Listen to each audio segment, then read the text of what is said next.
my thinking here in watching all this, I cover food and agriculture, so I talk to people, work with people, have colleagues in rural America, living and working in rural America. These are good people, and there is a lot of sort of simmering resentment, and it's not just rural Americans toward urban dwellers. I cannot tell you how many condescending remarks I've heard from urban dwellers and even the media just being sort of dismissive of this idea that rural voters are, an electorate, a chunk of the electorate to pay attention to. And so I think it goes both ways, and I think it's worsening. And for Democrats, this could be a big problem in 2018. You've got farm state senators up, Heitkamp, Klobuchar. I mean, there's a long list of them. And if Democrats are totally not even playing for the rural voter, I don't know down the road how that will work out. I grew up in South Carolina. I've talked about this many times. Yeah. I know a lot of very rural people. And one of the things that I think people need to realize about this election is when you use the word ignorant, a lot of times, right? Yeah.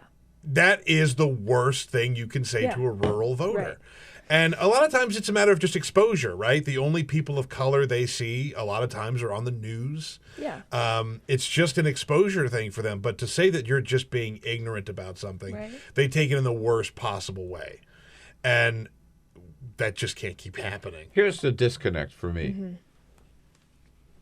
What does a man who lives in a gilded penthouse on Fifth Avenue in New York have in common with any of these people? Nothing. He knows nothing about their life. He doesn't care about their issues.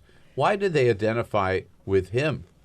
I think it's the way he spoke to them. He would show up and he wouldn't talk about ag policy really on a farm, but he would go, I love farmers. I love farmers. What they're doing to you, what they're doing to in Washington, the war on American farmers, it's despicable. The EPA, he empathized with them. He didn't talk about policy plans or 10-point, here are the 10 things I'm going to do for rural America, rural development. Hillary Clinton actually has a very detailed plan on rural. She has a detailed plan on everything. And she didn't really do that many rural stops in the general campaign. And, a lot of the Democratic folks I talked to for this story were saying, look, Democrats are not going to win in these rural areas, but they can't lose 3-1. They can't just not compete in these places, especially in these key swing states where they do have a higher rural population.